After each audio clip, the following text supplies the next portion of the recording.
What's up everyone, it's Lars Wolf, and yet that's the multi-purpose racing Nissan Juke sitting behind me, and welcome to another one of my technical videos.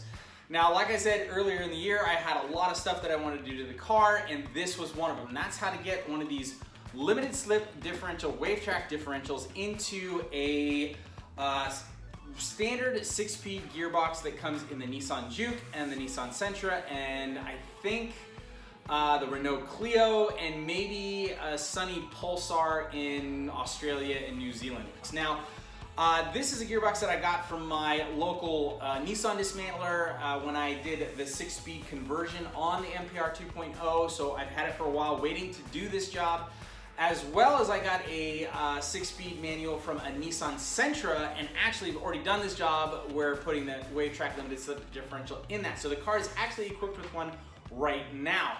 So that's how I know this differential will fit in a Nissan Sentra 6-speed gearbox with an MR16 DDT engine, as well as the Nissan Juke. So any one of those models should be able to work with this, this differential. It won't work with the Juke RS because that transmission is a little bit different. It already comes equipped with a Torsen style differential, and this one will not replace that, so just be aware of that. The next is the reason why we're using the Wavetrac Limited Slip Differential over all the others, and that's for a couple of reasons. One is its ability to drive on multiple types of surface relatively easily. So that when I'm racing this car on like stage rally, we are on competitive stages, then we drive on public roads, and then we go back to competitive stages. And I wanted a differential that could transcend those different surfaces and driving types, so it wasn't crazy, and certain differentials, clutching or gearing or something, and they can add other stresses while driving it lightly.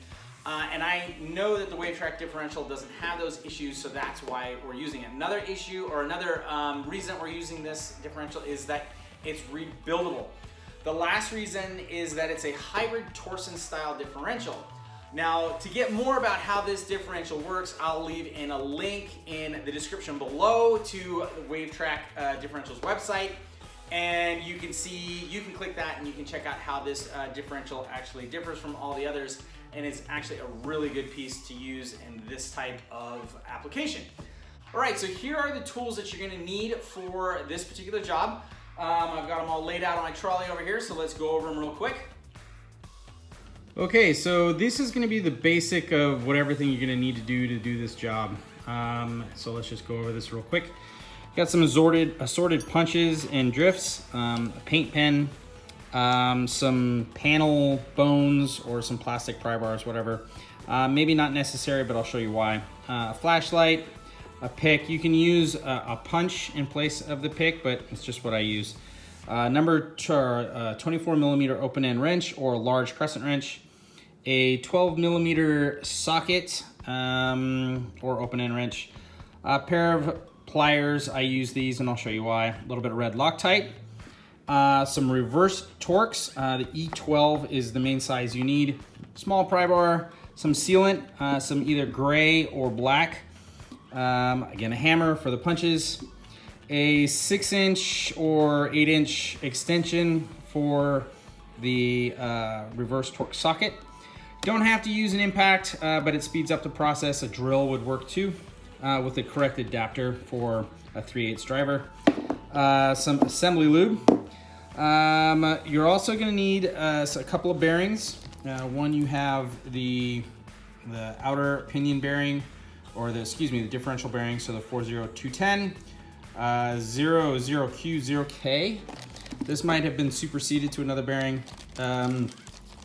Also let's see, the other side bearing for the differential, which is part number 40210 00Q0J. Again, might be superseded, so check with your parts local Nissan dealer for these parts. Also, you might not need these. If you can be really slow with the process, you might be able to get away with using the old ones, but they're cheap, so I just got them. This is the driver side axle seal and the passenger side axle seal. Again, I'll leave all these part numbers in the description below. You're gonna need your Wavetrac differential. And the last thing you need is a little bit of literature on what we're doing. So this is, I print these off of nicoforums.com. I'll leave the link in the description below. It gets to the workshop repair manual that has the correct information for this job. So you have torque specifications and things of that nature. I just print out these couple of pages because you're gonna need the torque spec for this bolt, and you're gonna need the torque spec for a couple of bolts on the case halves. So that's why I just have them. You can use your phone or a computer or whatever. I just like to have pieces of print. I usually throw these away when I'm done with them. I can write on them or whatever. So that is a gist of what we have. We also have this axle, and again, you don't really need that, but it's on the bench. So that's all you really need to do this job. So yeah, we've got some work, so let's go. Okay, so one thing that I do when I do a job like this is I have my little workspace or another trolley or something that I lay some rags out on because being clean is good. And then, so what that does is it gives me the ability to lay out these nuts and bolts as they come off the gearbox. And then I work in reverse order and they go right back on. So I never miss a bolt or a washer or anything. And it's quite vital when you do a job like this that you don't want to forget anything. Next, what we're gonna do is we're gonna go to the opposite side, the bell housing side.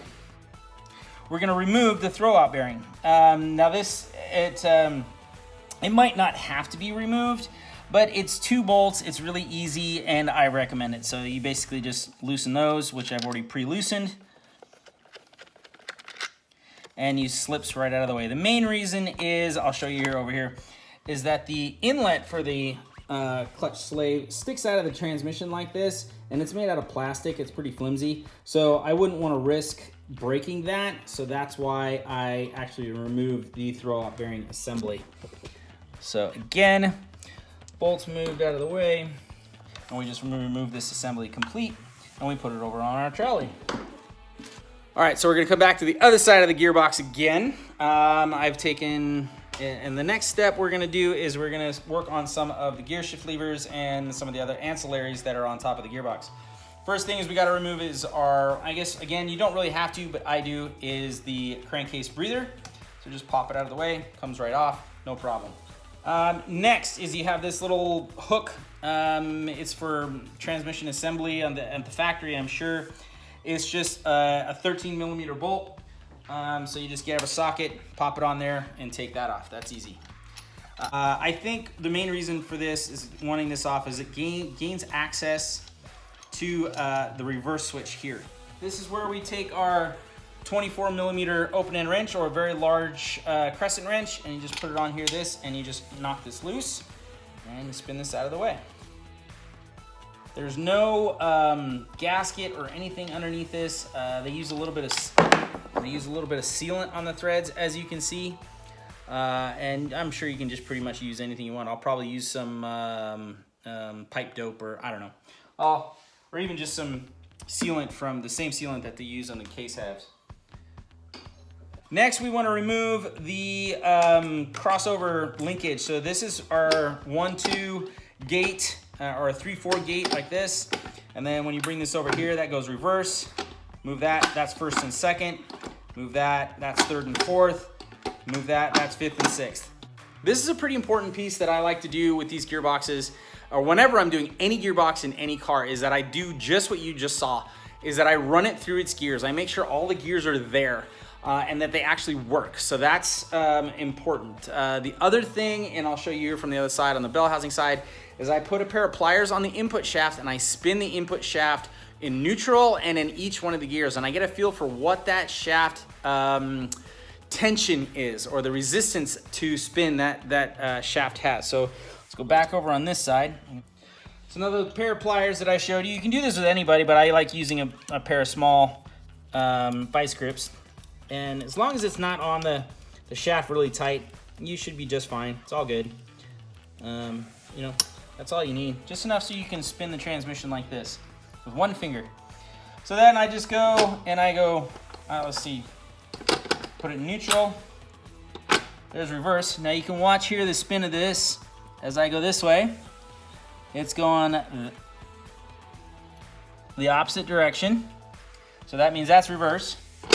Then I spin this and I go first, And it's pretty easy. And then second. And then third, fourth, fifth, and sixth. Now this, you know, it's gonna be moderately, have some tension again. It's not gonna spin freely. And then the other thing, like I said, is I spin it in neutral. Again, just to get the feel for what the inside of the gearbox is like, and I'll cover why I do that here later in this whole process. All right, so the next step is to remove the crossover gate shift linkage. And so that's gonna take a hammer and a punch or drifts or whatever you got. So that's how you're gonna get that out of the way. So here we go. Let's see, that's gonna be this lever right here. We do not remove this lever from the gearbox, okay? So what you're gonna do is, as you can see, this has a roll pin that goes through this shift linkage and into the shaft. To get this apart, we need to get this out of the way. All right, the next thing I do is to give myself a little bit of room. I'll pull this over like this and lock it into gear.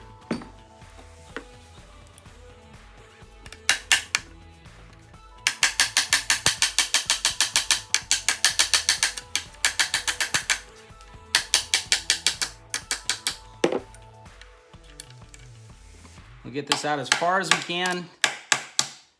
So what you're gonna do is you're just gonna kick it back into neutral, and that pops up out of the way, and you can remove the roll pin. Next, this shaft should slip right off. Now, if you have an old grimy gearbox, you might have to get some penetrating oil or some heat involved, but just get that off. All right, now we're gonna stand the gearbox up.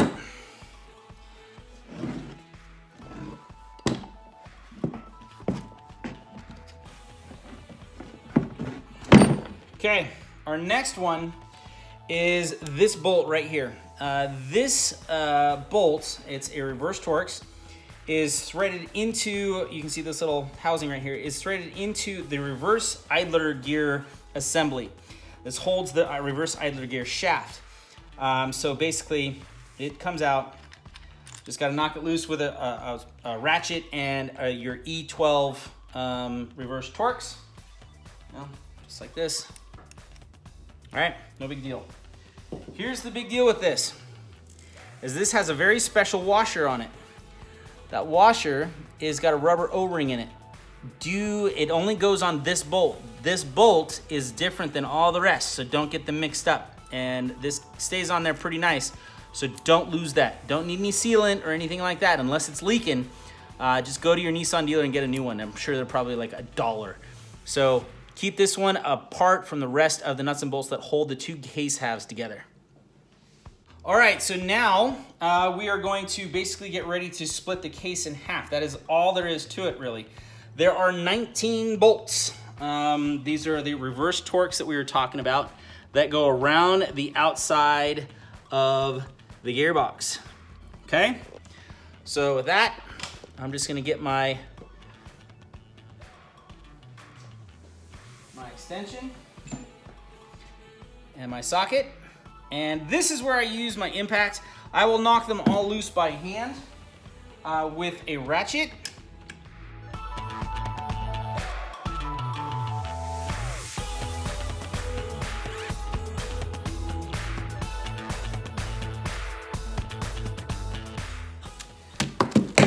Then we get our impact or our drill, and we go.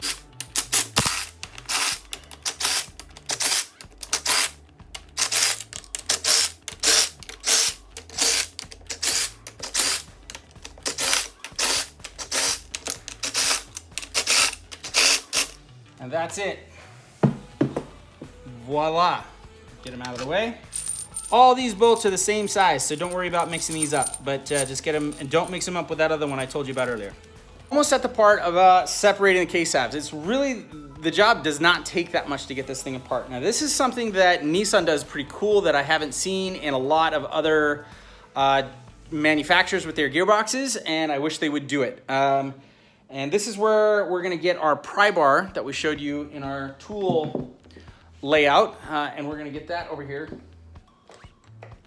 along with one of our bones. Now, what I wanted to show you is on this gearbox, in 4 locations, you have these little ears.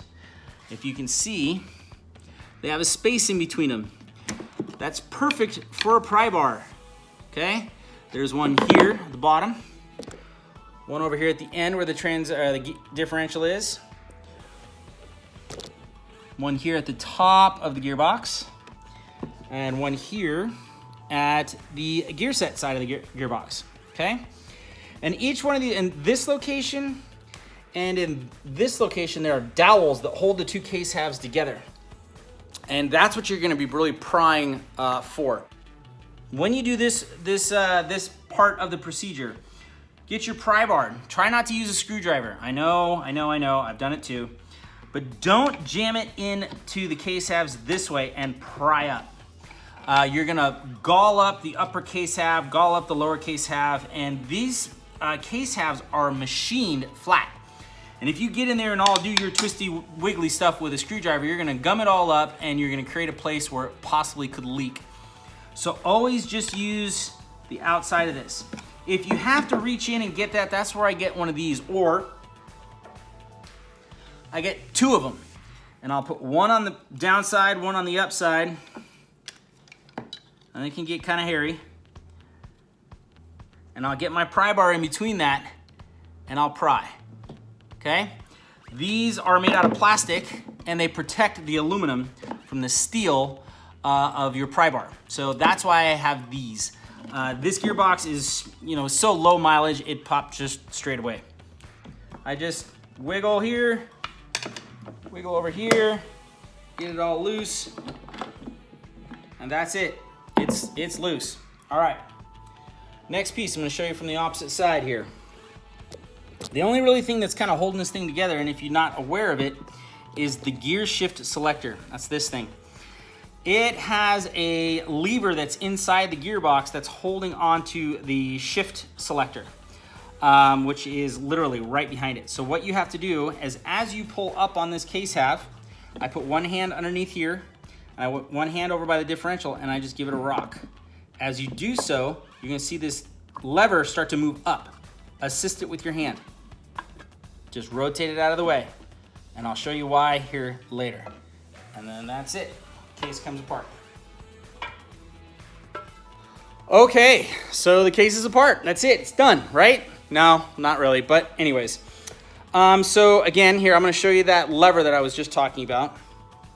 There's that lever, and it's connected to your shift selector, as you can see, we're good here. Okay, so just be aware on how that all works. This lever right here engages your shift gate selector. It goes in right, it actually goes in from this side just like this, and then moves up and down. So it moves the gears up and down as you shift gears. And then let's just get that back in its home position, neutral position. There, it's in neutral. Okay, so that's, you gotta kind of be aware of how that all works to put this thing back together. It's kind of difficult to describe because you can't really see it when you're putting it back together. Next thing, this is a key part for this particular gearbox, so pay attention. There are a couple of washers that are hidden, and when you take one of these gearboxes apart, they will stick to one side and not stay where they're supposed to for the assembly process. You forget them, you find it, you're like, what the hell is this? Oh, it must have been on my workbench. Toss it aside, and your gearbox won't work right. Here's the first one. It's right there. There's a washer in there. Okay, pull that aside right there. It's important. Do not lose this. It goes right on that hole. It goes straight to the outside. That is for your shift selector shaft right here. That's where it goes. So it sticks to that one because of grease, tacky, whatever. So I always take it off the case half and I put it right here in its home. That's number one. I'll show you the second one in a bit because it's actually hidden right now. The next step in this disassembly process is getting our shift selector out of the way. So we're gonna come over here to the other side of the gearbox. This shift selector needs to get out of the way, and it's pretty easy to remove. Like that. Okay, first thing you do is just kind of get the shifter and move it over a little bit. Not far, maybe 20 degrees. And you take that spring on the inside and you rise it over this little pedestal right here. You just pick it up over that and leave it sit just like that. Then you literally rotate this shaft 90 degrees, just like I did there, and it's ready to come out. You've disengaged these prawls with these forks. And literally, you just grab the shaft and lift it right out, and it's out of the way. Easy peasy. The next step in this gearbox disassembly is a little bit more difficult, but still not crazy. So it is getting our reverse idler assembly out of the way, shift fork and gear assembly out of the way. It takes a little bit of wiggling, but again, I mean, if you're doing this job, you should be able to do this. Okay, so here we go. We're gonna try to lift up these two, the input shaft and the output shaft. We're just gonna wiggle them up, kind of out of the way.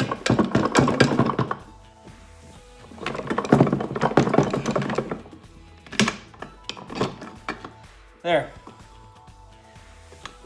So we've got this up just high enough out of the gearbox where it clears this. Now remember, this is kind of how it has to go back together too. So you're gonna get this transmission started to assemble to this point, and that's when you need to grab this and place it back in place to get this all put back together when you're on the assembly process. Keep that in mind.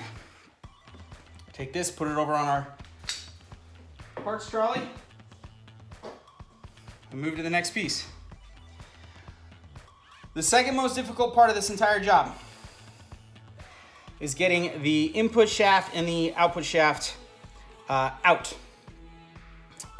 Be warned, when doing this process, the cage for the output, the bearing, the pinion bearing for the differential for the output shaft has a plastic cage on it. And if you pry on this and you pull on this and you do this too much, you'll pop that plastic cage, and that's a $75 bearing, and you have to replace it with a brand new one, or yeah, things are not gonna work right. So I'll kind of show you what you do here. So this is kind of again, a lift and rock type of motion, but you gotta have 3 hands to do this. It is not the easiest task in the world to get done with that. Okay, so again, we just move back and forth.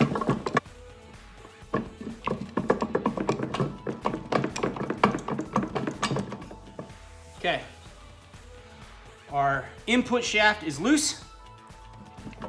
So this is just where we gotta be really careful. We're gonna kind of lift up on the differential just a little bit. Get our differential out of the way. Then these can come straight up and out of the way. Now, I wish I wouldn't have dropped that. Usually I can hold on to this with my other hand, but not that time.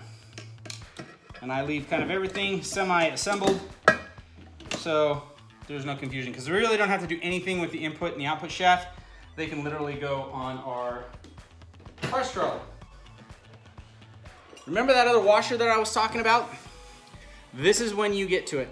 And it sits in the bore for the idler shaft and reverse gear idler. So you just kind of go down in there and you pick it out of there. This washer, very important. I can't tell you, I've done this a couple times where I flipped this case half over to do other work. This is popped out and I didn't notice it, put it all back together. I said, hey, what's that extra washer? Crap. I didn't know, I'm fairly new to Nissan, so I now know where this goes. So this goes back in this bore before you put the reverse gear assembly back in place. So keep that in mind. I put this right back over by my reverse gear setup. I actually set it right on top so that it's impossible to lose it. Next, at this point, there's a few things you can do. One is you have your magnet. Don't forget that. Clean it off, take it out, get all the fluid out of here. Make sure there's no big chunks on this. Clean it up real nice and set that aside. Actually, what I do with this is I put it right here on my differential ring gear. That way I know it when it goes back in, I put it back in its home. Okay, so the next thing that I do to these case halves is I replace the bearing races for the bearings that I put on to the differential. So basically what I do is I make sure that these are replaced as a pair. And then your other side differential bearing, this side will have the exact same thing. It's a slightly different size bearing, but it'll have the same combination. All right, so what do we do next? The next step is for us to get the races out. The first thing is to remove the axle seals, and that's gonna take a punch and a hammer. Now, if you are gentle enough and you have the correct amount of tools, you should be able to get these seals out without damaging them. But like I said, these seals are a few bucks from your local Nissan dealer or online. These things have to come out to replace the races, so you might as well, it's up to you guys. I can remove these fairly easy. This time I didn't do it because this is gonna be on a race car and I don't want a $2 part to ruin my race. So I'm literally gonna be punching these out with a hammer and then putting them back in with a seal installer. Because you have this seal, and you can just take your punch and you can work your way around. Don't try to get in next to the bore and the seal edge. Let's see, I'll try to show you. Don't put your punch on the side of the seal because you're just gonna bugger up the case half. You're gonna get it inside the seal and you're just gonna work in really small taps all the way around in a circle and it should pop right out. So now that seal is off to its side. The next step is to get this race out. The bell housing side race does not have a shim underneath the race. So this is what you gotta do to remove it. You flip this over. Remember I told you earlier that washer that's sitting there underneath in that bore for the reverse gear? This is when it would fall out and you would lose it and you would cause bigger issues later. I don't want you to do that, so don't do that. But now, getting the race out. The race, again, you need your hammer and your punch set. And if you can look down in the differential hole, you can see that little notch right there. And then there should be one on the opposite direction. There's one actually every 1/3. So there's one there, and then there's should be one there. You work in a circular fashion, crisscross, bop, bop, bop, bop. And you tap on it, down, down, down, until that race comes out. If you get a transmission that is overly aggressive on not wanting to let go of that race, you can do a trick. You can take a propane torch or a MAP torch, a sizable one, you can get them from Home Depot, and you can warm up this case half. You get it to the point where if you lick your finger and you touch it, it sizzles. That should be pretty hot enough. All right, that's gonna be, don't get it any hotter. So be real gradual with you warming this thing up. And then tap that race out. And it should come out pretty easy. Be careful not to walk the race out too far and bugger up the bore that race sits in because you'll never get it put back together. So just be careful on those couple things. All right, so how do we get the races back in? There's a couple different methods. One, you can pay someone to do it. Two, you can go to like Harbor Freight and get a bearing race installer. Or if you don't have a Harbor Freight near you or you don't have a seal kit, you can get them online. Amazon has them. The other method that I've used in the past when I've been in a pickle, you get your old race out of your gearbox and you use it as the punch to punch your new race in. Okay, you lay it on top of there and then you hammer this back and push it back into its bore. And you can use a punch to go along around its edge. And it's a perfect fit, it's perfect diameter. It's not too big, it won't mess up the case. That's why I was taught to do this, but that was, 100 years ago that I was taught to do this, I swear, by the guy who was like 90 years old when he taught me. So that's one method on how you can get the races back in. So just keep that in mind. But I'm sure if you are already at this point in this particular project, or doing this, or you're doing this for someone, you are mechanically inclined and you have a tool kit that you're able to get bearing races in, or you already know your own method. So knock yourself out. Who am I? I do not have all the answers, and my ways are not always the right ways. So you do with what you think is the best way to get that bearing race back in its home. Next, you have your other case half. So basically at this point, you're gonna do the same thing to the other case half. There's your seal. You just get your hammer down in there, and you just work around in a circle. Voila, it's out. Then you take the punch, and you go in the opposite direction, and you tap this one out. Again, you can heat up the case with some MAP gas or something to expand the aluminum. The steel will expand at a different rate, and it should slide right out, or somewhat. This side's important because this one has the preload shim for the differential. Replace the bearing race with the bearing because the bearing is matched to its race. All the experience that I've ever had with doing these gearboxes and any other gearbox is usually when you replace the bearings as a set, you're slap it back together and you're golden. So anyways, okay, so now that you have your races back in, the next step at this point is to clean your case halves. There is a million different ways to clean this surface. And this is, again, like I mentioned earlier, this is a machined surface on this case half and on the other one down below. Do not use a roll lock, do not use a 3M pad, do not use any type of machine or air angle grinder or anything like that. You can get this stuff off with a razor, a wire brush, and some brake clean or parts wash from your local parts store. A little bit of time, take your time, some rags, and it'll come right off. This was literally 10 minutes worth of work. Got this absolutely perfectly clean. Next step, we're basically working on the differential now. So I'm gonna get my case halves out of the way. Okay, so here we go. The next step is to get our differential ready. So now, like I said, I've already done this task. This is the new differential. This is the Wavetrac.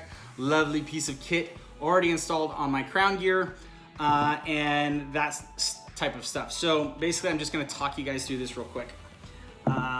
This is the old differential.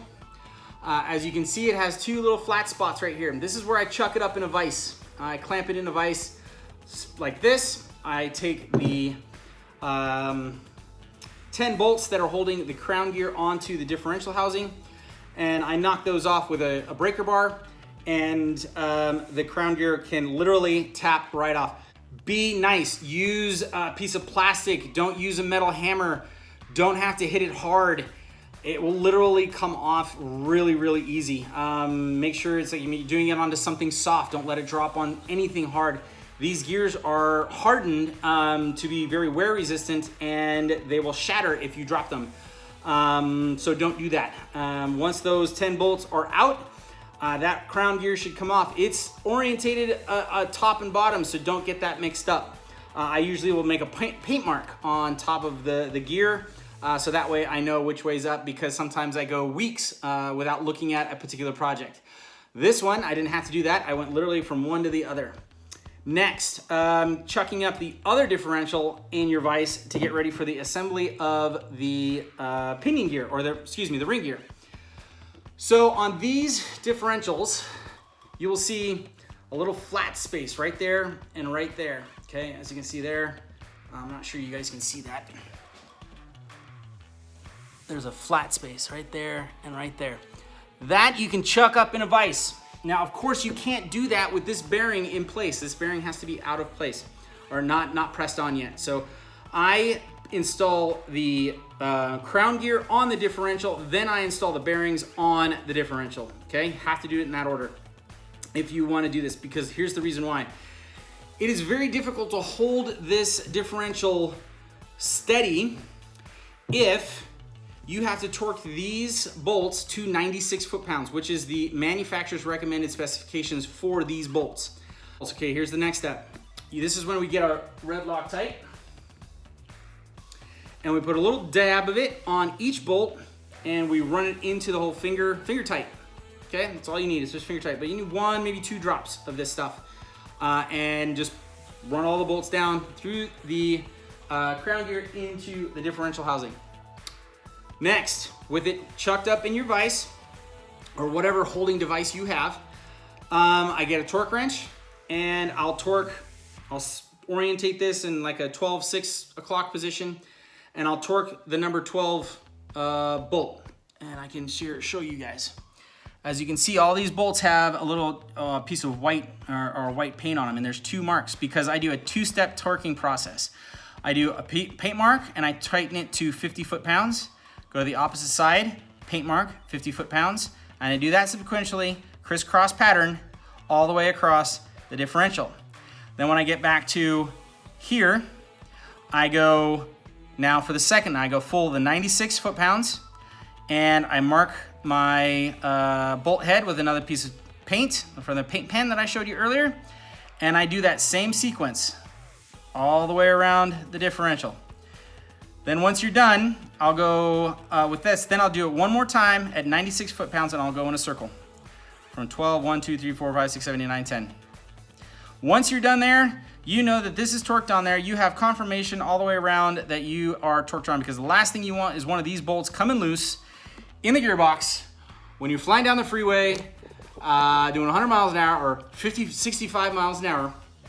And the last thing you want is one of those to come off and destroy all the work that you've just done. So make sure you use red Loctite and torque them with that process, that 2-step process that I just showed you. This is the next step, and this again, if you have the correct tools, if you're into this job, like I think some of you may be, is that you have either an arbor press or a Home Depot bottle jack press, and you press the bearings onto the correct side of the differential. You have 2 different size bearings. You have the larger one goes on the crown gear side, and the smaller bearing goes on the non-crown gear side. Okay, does that make sense? I hope so. The diff is ready to go back into the gearbox. It's time for assembly.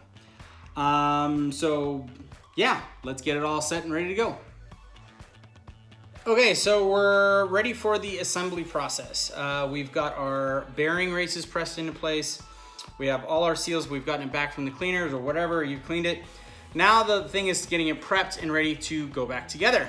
The first thing I do is I take a clean rag, a little bit of parts wash, and I clean the mating surface of the case halves.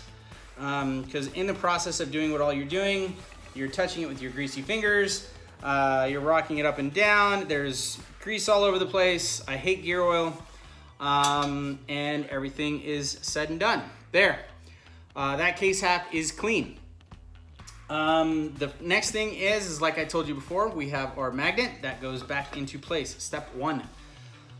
Step 2 is now we get our assembly lube. I use the Red Line assembly lube. It's pretty good stuff. And I just put a little bit on the bearing because, again, I have no idea how long this gearbox is going to sit dry of all things before it gets gear oil put in it and it gets put in the car. So the first step that I do is I get my differential, and dip my finger in this stuff, and I just spread that on there like such. Okay, now we're gonna take this and we're gonna drop it into its home. All right, now this is a preventative measure. You guys don't have to do this if you don't want, but I do it on every gearbox that I build. I go back together in an incrementing fashion. We did major changes to the bearings and some of the dimensions that are included in this gearbox. So you want to make sure that everything is going to go back together without causing any issues. As you bolt these case halves together, you're going to be applying pressure preload to these tapered bearings. They got to have them. It can't be loose. So what we're going to be testing for is what that preload is. You need some, but not a lot. So basically what I do is I put the differential into place, and then I bolt the case halves together, and I test how this spins. Now, as you can see, we're just gonna give this a quick spin. Spins nice and neat, huh? I mean, that's because there's no preload on these bearings, none, okay? So now we're gonna take our other case half, and we're just going to put it into its home. We've got our bearing races in place. We don't need our seals. Be real nice and careful with this. Okay, and it drops into place. No sealant, no sealant. This is just test fit. Now we're gonna get 6 of our bolt. Remember those 19 bolts that I was talking to you about? You get 6 of them, okay? And you're gonna put them in one on the differential side, one on the gear side, one on the bottom differential side, and one on the top differential side, one on the bottom gear set side, and one on the top of the gear set side. Doesn't really matter where they go, just kind of equally spaced around the gearbox. Okay, so we've got them again, differential side, lower gear side, top gear side, lower differential side, top differential side, right? And now we're just gonna run them down. Not tight, we're not putting on a tire, we're just putting these case-halves down. Work in a crisscross fashion. Nice and slow till it stops. Don't have to rattle anything on. So it stops. Go to the opposite side.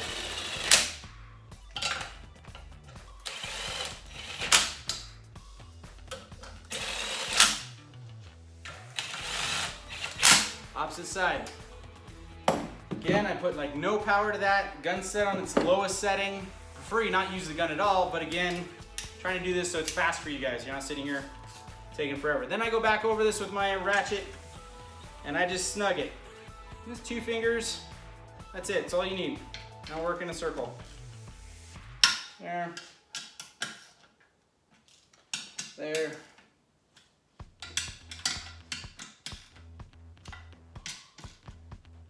There, we got it. 6 bolts, tighten. They're not torqued to factory specs, they're just tight, okay? Now what you're gonna do is you're gonna test how that differential spins. You only have the bearing preload set for just the differential. That's very important. That's why I have the extra axle, and you can use whatever you want, a broomstick handle, anything that you can get down in that hole to spin. I don't care what it is, just as long as it doesn't leave any debris down in there. Be smart about it. I just put this down in here. Okay, and we give that a spin. Okay, as you can see, it's not spinning freely like it was doing before, but it does sprint just a little bit free before it stops. All right, takes maybe a quarter turn before it stops. That's pretty good preload. We get our axle back out of the way, and our differential is set. It's ready to go. Now we're gonna get our impact again. We're gonna split that case apart again. Again, working in that crisscross.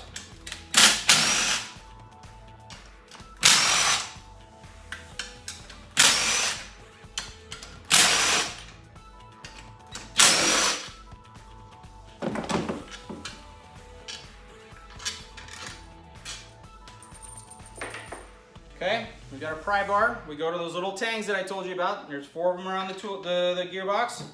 Just give that a quick little rock, and you are loose. Voila, done. At this particular point, wherever there's a bearing race or a bushing or something that's going to be sitting for a long period of time that will need to be moving later, I'll take just a little bit of the pre-lube and I put a little bit of the assembly lube there, move it down there. Just kind of help things along for the long term. That's all. Pretty easy. Oh, and last one is we're gonna put some on our bearing for their differential. Now, since you guys are probably going back together and it's gonna get some gear oil right away and go back in the car and get driven, I mean, still good practice to do this, but you know, I've done it without doing it, and everything has been fine. But you know, practice makes perfect. Only if it's perfect practice. All right, so the next step is that we got to get our washer back down in our bore for our reverse gear set. So we're gonna go over here to our little washer. Now there is an orientation to this washer. If you can see, it's convex. It's not flat. The little bump goes up. Okay, it points up. And we put it in our home, and that's it. Next step is what we want to do is we want to get everything ready for putting our output shaft, input shaft, and reverse guide ears and the shift shafts in their home. So what I do is I get my gear assembly over here just like that. Kind of pre-assembled. I get my reverse gear and I put that over here. Now that we have our gear sets laying where they need to be, kind of in a productive pattern to get this all back together, it's now time to start putting this all back together. Again, there's the way the factory workshop manual tells you to put this in, and it says to kind of put this in a rocking motion, in an arc, kind of like in this motion, and everything kind of falls into place. It does work, it just takes some finesse. One thing I can tell you is this seal right here, this is your input shaft seal. There is a little spring that goes around here. Be careful that that spring stays in its home, because when you put this shaft in there, you're actually putting quite a bit of preload on that spring or side load on that seal. So just be really careful with that. It can pop out of place when everything's being disassembled, so just watch for that. Okay, here we go.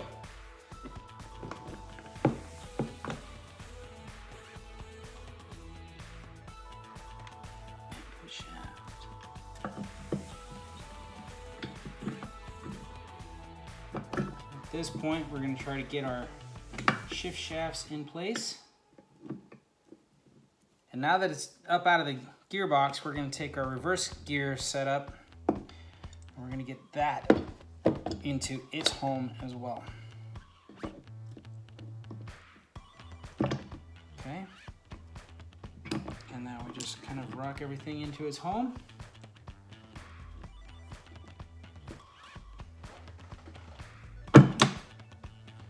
Go.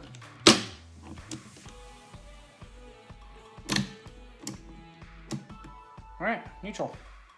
I mean, come on, that was easy, right? Just kidding. So the one other thing too is, I don't know if you saw me do this, is that you can see that this shaft is split. Right here, it's in half. This needs to be facing outward, because if you have it, you can see where the threaded hole faces out towards the outside of the case. It can go back together like that. But the problem is if you assemble it like this and you go for second gear, this shaft will block the shift collar and it won't go. So you need to make sure that this is rotated around so that this will fully engage second gear. So be warned. All right, so now we have our shift selector I showed you. Again, we just drop it into its home with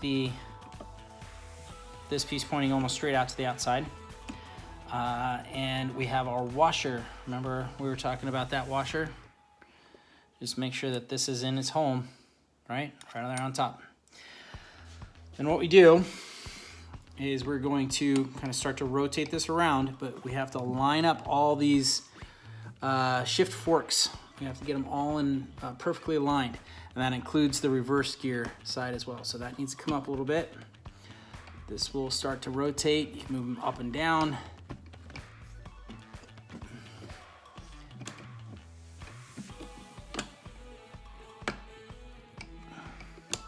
There we go. Now we're aligned right here. But now our reverse side is out of alignment. So then we just lift that up a little bit. There we go. And now we're through. Now again, like I said, we have our spring, right? Our little lever, and we have our other spring. And all we're just gonna do is just take this spring, we're just gonna push it straight down to here, click. There, it's onto that little pedestal right there. It's hooked it. So now that when you actuate the shift shaft, it returns to home. Give it a test. Make sure it's all lined up, right? Okay. The next step is, again, we have our tapered bearing up here. Again, I don't want it to be dry. So I'm just gonna put a little bit of assembly lube there. Just on that bearing. Because like I said before, I have no idea how long this gearbox is gonna sit. before it's installed in the car. Again, this is our spare backup box. And then we're gonna get our other case half up here. And just like we did with the previous one, we're gonna give that a quick little wipe down. A parts wash.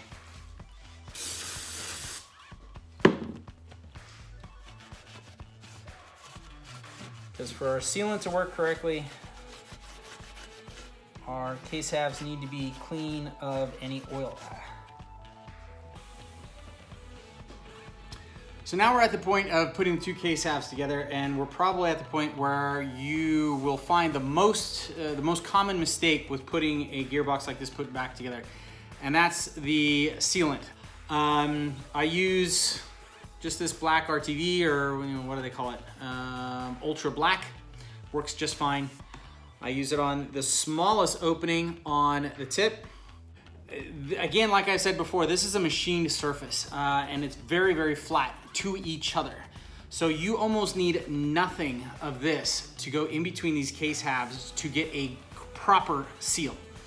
Let the case halves squish it out and put it exactly where it needs to and fill the gaps the way it's designed to. So often I can say I've seen red sealant, RTV sealant, just goobered on these case halves where half the bottle was inside, getting all clogged up in the synchros and causing all the kinds of other shifting issues.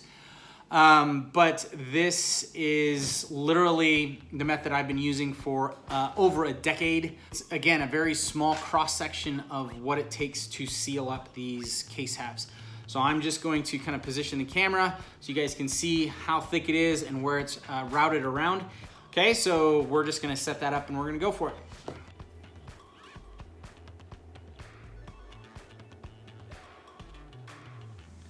I just lay it in a little bead all the way around. Again, it doesn't have to be perfect. You know, the manufacturer usually uses robots. That helps. And then you just go around, and then you go around the hole like the embossment that I just showed there. There's no real reason to go around the top of it, but if you want, knock yourself out. Go down the middle of the mating surfaces. Don't go on this side or this side. Try to go right down the middle. If you have to break, like if you have to stop, just go back over the top of it, get some going, make a little blob. That's just fine. Okay, so I don't work in a circle because what happens is you lay your arm in it or whatever, so I just basically do half the case, stop, come back to the top, and do the other side.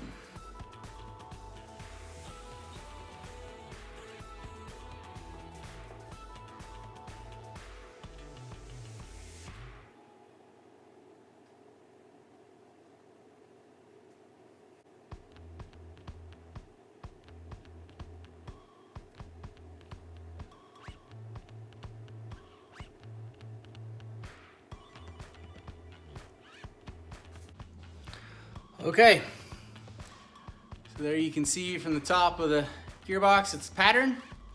That's pretty typical. And now you're ready to get going on the next step. So the next step is kind of where, again, you got to do a couple things at once. You actually have to look down the hole where the shift selector shaft comes through the case to find out how to line things up and get everything engaged correctly. It takes a couple of practices if you've never done it. Maybe before you put the sealant down is give a couple of dry tests on assembling the transfer case or the case halves together. That way you have it down once you get sealant, because the best way to do this is to do it when the one shot and when your sealant's down. So basically I'll try to show you a little bit of what I'm talking about. But it's going to be kind of difficult holding the camera and holding the case halves at the same time, but I'm going to try. So here we go. Like I was saying before, remember when we said we took this thing apart? We have this little lever right here connected to our shift shaft outside our shift mechanism. It needs to engage right in this little bracket right here. It actually needs to go in this way. Okay, and you can see the little acceptor, a little bent tab, and that's exactly the way it's designed. There's no real way to see this, so basically what I do is I select this lever, and I get it at about 45 degrees, and as it goes together, I slowly rotate it to engage this shackle right here. The other thing I do, I look down that hole and I try to find the shift shaft, and then that aims everything and lines everything up. I'm not sure you can see that. It's kind of weird with a camera angle and holding this thing. It's not the easiest thing to do. But yeah, so we're just gonna set this off to right here, and hopefully you guys can see what I'm trying to do with my hands here. Okay, so we've got our inner lever, kind of at 45 degree. We're gonna slowly put this down, lining the case up, looking through the differential hole, the output shafts, lining everything up nice and slow. We rotate this, and I missed. See, it's not grabbed it.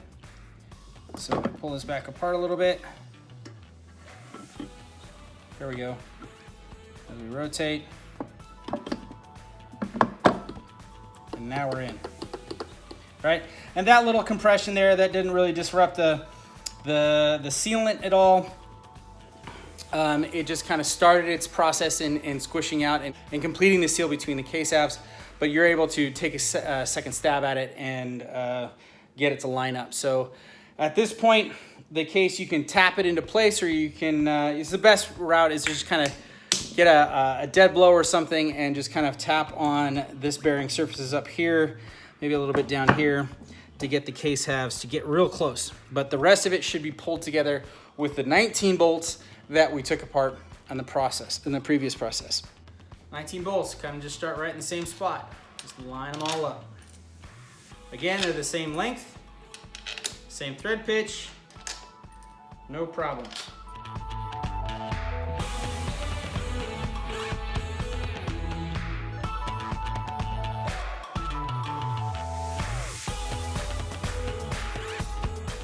Get your speed wrench. And we can just run them in.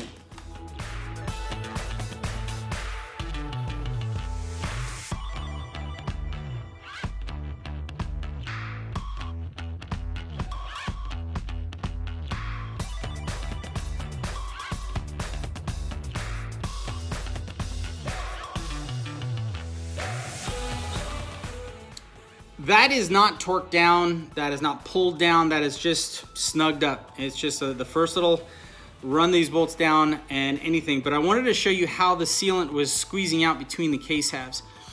And the reason why you run that bead right down the middle of the two halves, it's a measuring device. So if you look real close here, you can see that we have a little bead on the outside of the case, right? And that bead is about the thickness of the bead that we put inside the case. Now here's the trick, is that if it exposes itself that much on the outside of the case, that means that's exposing itself on the inside of the case as well. And you want no more than that. That little bead, once dry, creates like an O-ring seal on the inside, which helps keep the fluid inside the gearbox and not leaking out. Okay, so now something I didn't use or tell you before is this is when we use our little sheets of paper that we printed off of Nico forums, and on them you can see all kinds of little numbers and things of that nature. Let's see if I can prop up the camera. And what we're going to be looking for is the bolts that hold our case halves together. And if you look, you will find one. It's right there. And we have a wrench, and that's a torque indicator. That is going to be, the first number is Newton meters, then kilograms per meter, and then the last one is pound-feet of torque. So this, again, we're going to be going to 21 foot-pounds, and we, again, just work in a circle all the way around the gearbox to get that taken care of. That's what these sheets are great for, is they have all the torque specs on all the bolts. If you need to do a special, if there's a seal, if there's sealant, if anything of whatever special needs to take place, it will show you on these exploded diagrams on what you need to do. The next step I am gonna actually, we're gonna torque these down. So I'm gonna go get my torque wrench and then we're gonna work on that. So here we go. 21 foot-pounds. There.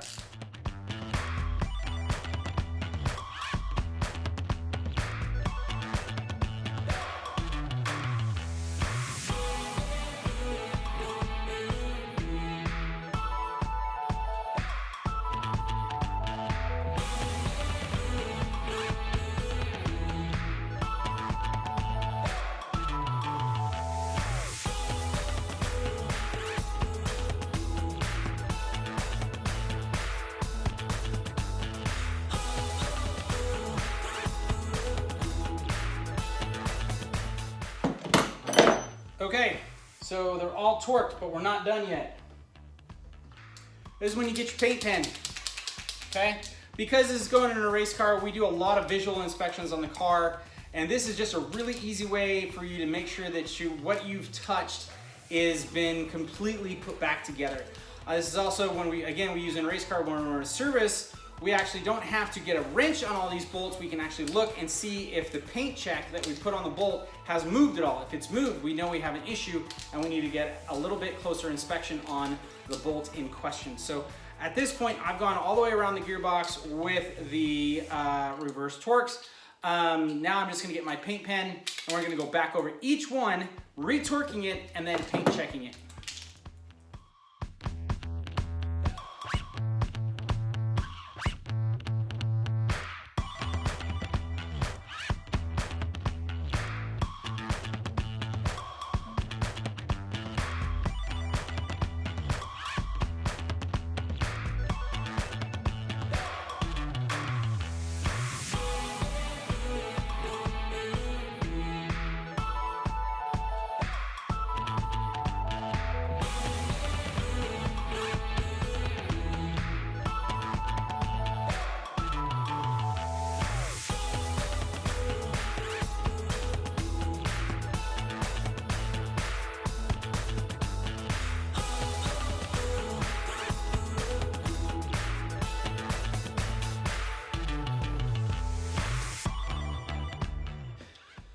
All right, the next step is to get our reverse idler gear shaft locked down to the exterior of the gearbox case. And that's when we go over and get our bolt. Remember the one I showed you with the washer? It's very specific. It gets all lined up. You also go get your flashlight and you look down inside the hole and you line up the threads. And remember, I orientated that shaft in here so it lines up pretty good, but it's not perfect. So that's why you got to get this. Maybe get a punch or some type of other tool to get down in the hole. And you can align this, move it a little bit, and that looks pretty good. Get that. And there it is. It should start by hand. All these should start by hand.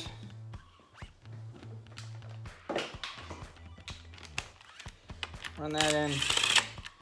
No clicks.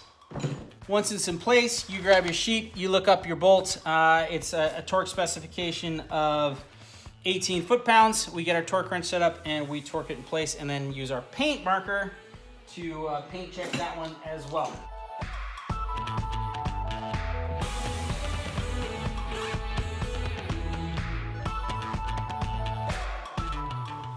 All right, the gearbox is basically assembled. There's only a couple more things to do, and that's getting our shift selector back on that shaft.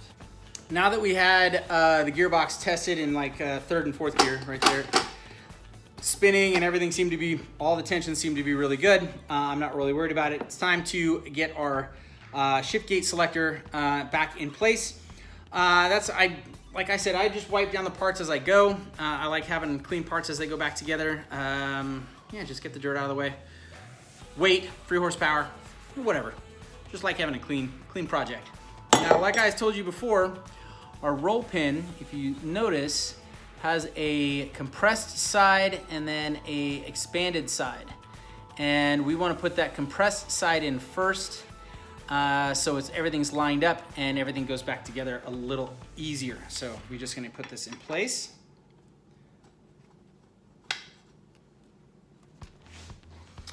And we're gonna fit this in because this slides kind of right in. It starts everything. Then we're gonna rotate it, put it in gear, and now we have the space where we can get a punch on it and drive the roll pin back into its home. So now we're just gonna grab our drift on our hammer, and we're gonna put that puppy back home. Don't be a gorilla on it, just tap it back into place. Tap, tap, tap-a-roo.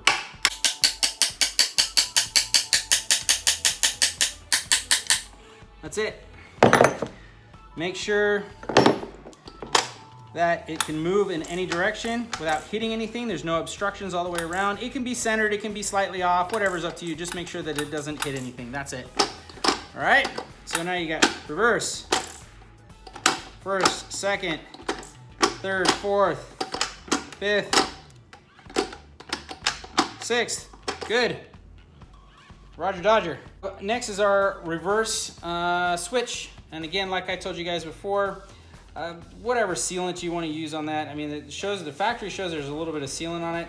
I'm sure, whatever. I'm just going to use a little bit of this because that's what I got in front of me.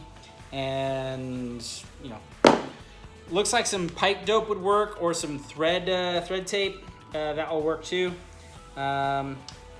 Just run her down the hole. Get our 24mm open end wrench. And yeah, that's all you need. Doesn't have to be Gorilla tight. Again, what we do is, for safety reasons, we get our paint pen and we mark it. Why not? All right, we can even mark our roll pin there. Put a little paint check on it, just so in case we know it's not moving. Last but not least is our lift bracket. It just threads right back into its home. Using the only 13mm bolt, I swear, on this car.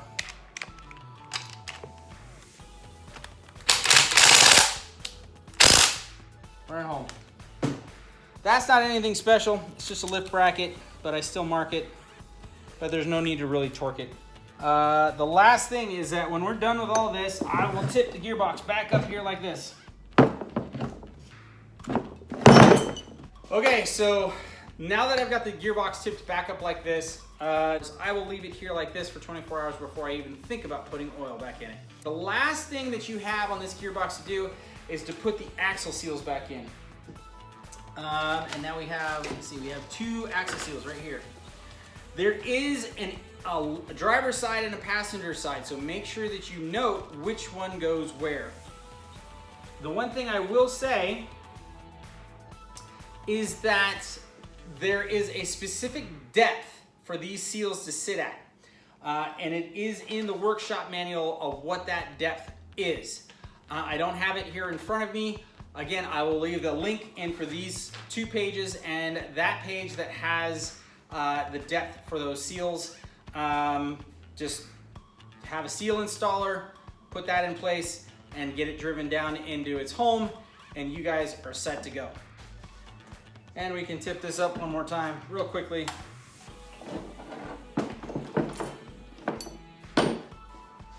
To install our clutch slave cylinder.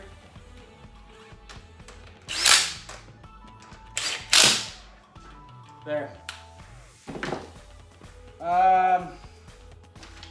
We can paint check those as well.